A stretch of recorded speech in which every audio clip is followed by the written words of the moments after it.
वही कंपनी में है जो कंपनी सर्च करती है। तो वो मुझे कह रहा था कि वहाँ पीने के लिए साफ पानी की व्यवस्था भी बहुत सारी जगह पे नहीं। ये कड़वा सच है। और मैंने एक सर्वे कराया था वहाँ 12 फरवरी की रैली के बाद। उस सर्वे में हमने नोटिस किया था कि 1 लाख से ज्यादा मकान वहाँ कच्चे हैं जहाँ तक हम पहुँच पाए।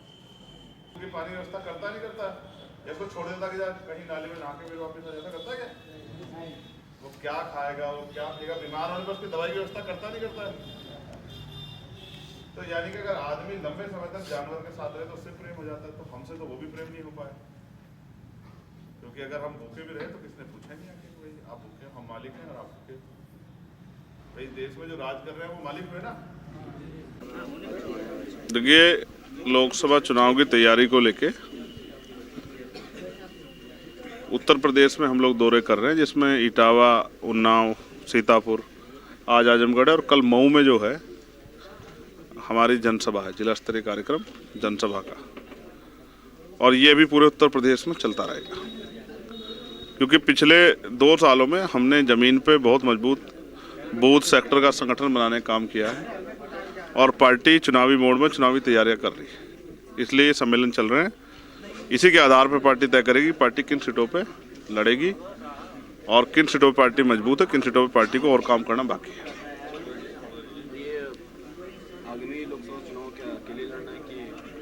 तो इसी के लिए समीक्षा के आधार पे ही ये मीटिंगें हो रही हैं। बाकी स्टेट की जो पार्टी की स्टेट की जो लीडरशिप है वो जो तय करके भेजेगी, उसी पे राष्ट्रीय टीम जो है ना फैसला लेगी। मायावती जी ने अपने एक बुक जारी की है, ब्लू बुक भाग 19, उस पे आपको देखिए, आदरणीय बहन जी बहुत सम्मानित है। सबसे प्रथम तो आज उनका जन्मदिन है, मैं उनको बधाई देता हूं और उनके लिए मंगल कामनाएं करता हूं। कुदरत उनको दीर्घायु रखे, स्वस्थ रखे और उनका आशीर्वाद हमेशा की तरह जैसे अब तक हमें मिलता रहा, हमें सबको मिलता रहे। और क्योंकि अपने जीवन में उन्होंने बहुत संघर्ष करके हम लोगों को बहुत ताकत दी। आज अगर इस स्थिति में हम लोग हैं तो उसके लिए भी उनका बहुत बड़ा, माननीय काशीराम साहब के साथ साथ बाबा साहब के साथ उनका भी एक योगदान है। लेकिन अभी कार्य पूरा नहीं हुआ, जो अधूरा कार्य है उसको पूरा करने की जिम्मेदारी हम लोगों ने कंधे पे उठाई। आज उनके जन्मदिन के दिवस पे हम लोग ये संकल्प लेते हैं कि हम सामाजिक परिवर्तन, आर्थिक मुक्ति का जो आंदोलन अभी अधूरा है उसको पूरा करके ही रुकेंगे और बिना डरे, बिना झुके, बिना बिके, निडर होके जब तक हम लोग हैं अपने खून का एक कतरा इस आंदोलन को कामयाब करने के लगाएं, क्योंकि ये बाबा साहब अम्बेडकर, माननीय काशीराम साहब के संघर्षों का आंदोलन है। इसको हम कामयाब करना जरूरी है। इंडिया अलायंस या कोई भी अलायंस बनेगा तो वो अपनी तैयारी को देख के बनेगा। वो मैं फिर आपसे कह दूं कि अचानक से मैं आपको कोई बात कहूं, हमारी तैयारी हम लोग कर रहे हैं और कुछ फैसले पार्टी की, स्टेट की और सेंटर की लीडरशिप को लेने। मैं तो पार्टी का एक सामान्य कार्यकर्ता हूं, पार्टी का कोई आदेश होगा आप लोगों को बताऊंगा। लेकिन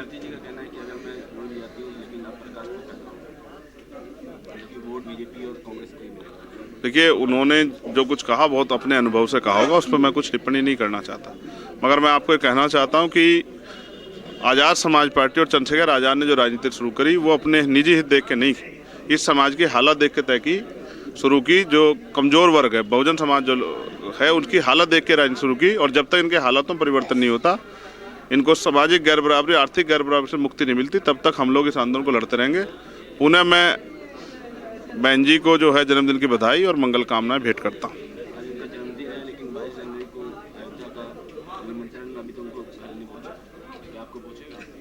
देखिए, मुझे तो अभी नहीं मिला। वैसे मैं स्पष्ट कर दूं कि धर्म आदमी का विशेष अधिकार है। आप किसी भी धर्म को माने, ये अगर ये कोई धार्मिक आयोजन होता शायद मैं उस पर अपनी बात करूं। ये भाजपा का कार्यक्रम है, क्योंकि भाजपा निमंत्रण भेज रही है। भाजपा निमंत्रण जो है के संदेश पे चर्चा कर रही है। भाजपा के निमंत्रण पे मैं समझता हूं कि भाजपा के निमंत्रण पे कोई भी बात कहना मैं इसको सही नहीं समझता। तो इसलिए मैं समझता हूं मेरे ऊपर पास निमंत्रण आएगा तब मैं उस पर अपनी बात रखूंगा।